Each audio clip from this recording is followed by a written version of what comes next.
दोस्तों आज हम जानेंगे सिंधु नदी तंत्र के बारे में। सिंधु नदी तंत्र से संबंधित सभी प्रमुख स्थानों के बारे में भी हम जानेंगे।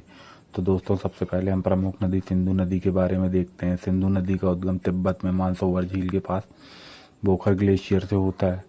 यहाँ से उत्तर पश्चिम की ओर प्रवाहित होते हुए भारत में प्रवेश केंद्र शासित प्रदेश लद्दाख में प्रवेश करती है और लद्दाख रेंज के दक्षिण में प्रवाहित होते हुए आगे बढ़ती है।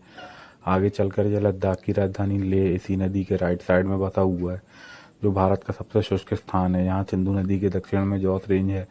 लद्दाख पर्वत श्रेणी के उत्तर में श्योक नदी सिंधु नदी के समांतर बहते हुए गिलगित बलूचिस्तान में जाकर सिंधु नदी से मिलती है, जहाँ पर लद्दाख रेंज भी समाप्त होती है।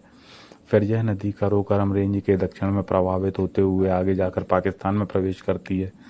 पाकिस्तान में मिठान कोट के पास सिंधु की प्रमुख सहायक नदी चेनाब नदी आकर मिलती है। इसके बाद दक्षिण की ओर प्रवाहित होते हुए सिंधु नदी अरब सागर में अपना मुहाना बनाती है। दोस्तों अब हम सिंधु नदी की सहायक नदियों को देखते हैं। सबसे पहले हम बात करते हैं झीलम नदी की। तो दोस्तों झेलम नदी का उद्गम केंद्र शासित प्रदेश जम्मू एंड कश्मीर में बेरी नाग के पास से होता है और यहाँ से उत्तर पश्चिम की ओर प्रवाहित होती है। यहाँ पर जम्मू एंड कश्मीर की समर कैपिटल श्रीनगर इसी नदी के किनारे पर लोकेटेड है। श्रीनगर से थोड़े आगे चलकर इसी नदी पर बुलर झील भी स्थित है, जो कि पूरे भारत की सबसे बड़ी मीठे पानी की झील है। यहाँ से आगे चलकर यह नदी भारत और पाकिस्तान की सीमा बनाते हुए मंगला के पास पाकिस्तान में प्रवेश करती है। पाकिस्तान में यह नदी चेनाब नदी से जाकर मिल जाती है। अब हम चेनाब नदी को देखते हैं। चेनाब नदी का उद्गम बराला चाला दर्रे के पास से होता है। दोस्तों यहाँ पर चंद्र और भागा दो नदी आपस में मिलकर चंद्रभागा नदी का निर्माण करती हैं और यही चंद्रभागा नदी जम्मू एंड कश्मीर के एंटर में करने के बाद चेनाब नदी के नाम से जानी जाती है।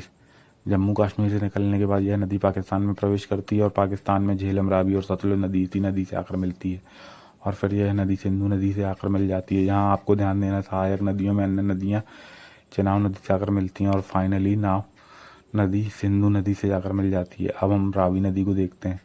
रावी नदी का उद्गम हिमाचल प्रदेश के कांगड़ा जिले में रोहतांग दर्रे के पास से होता है।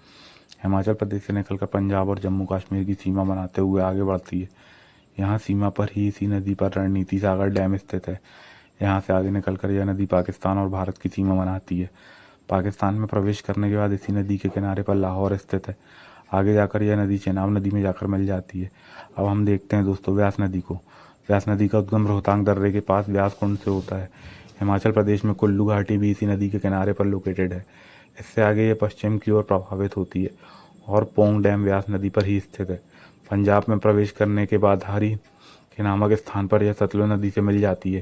दोस्तों अब हम देखते हैं सतलुज नदी को। सतलुज नदी का उद्गम नदी के स्रोत से लगभग 80 किलोमीटर दूर मानसरोवर झील के पास राकसताल झील से होता है और हिमाचल प्रदेश में शिल्पकला दर्रे से प्रवेश करती है। हिमाचल प्रदेश में इस नदी पर नापता जागरी डैम स्थित है। यहाँ से पश्चिम दिशा में आगे बढ़ते हुए पंजाब में प्रवेश से ठीक पहले सीमा के पास ही प्रसिद्ध भाखड़ा डैम स्थित है। यह डैम गोविंद सागर झील पे भी क्रिएट करता है और पंजाब में प्रवेश करते ही भाखड़ा डैम से लगभग 8 किलोमीटर की दूरी पर ही नागल डैम स्थित है। यहाँ से आगे बढ़ने के बाद इस नदी के किनारे पर ही पंजाब का प्रमुख नगर लुधियाना स्थित है। आगे चलकर हरी के नामक स्थान पर जाकर ये व्यास नदी सतलुज नदी से जाकर मिल जाती है और इसके नाम के संगम में हरी बैराज बनाया गया है, जहाँ से इंदिरा गांधी नहर भी निकलती है, जो पूरे देश में सबसे लंबी नहर है, जिसकी कुल लंबाई 649 किलोमीटर है। सतलुज नदी यहाँ से आगे बढ़कर पंजाब पाकिस्तान को सीमा बनाते हुए आगे बढ़ती है और पाकिस्तान में एंटर करने के बाद यह नदी चेनाब नदी में जाकर मिल जाती है और चेनाब नदी में मिठान कोट से कुछ किलोमीटर की दूरी पर सिंधु नदी में मिल जाती है। तो दोस्तों कमेंट करके बताइए ये वीडियो आपको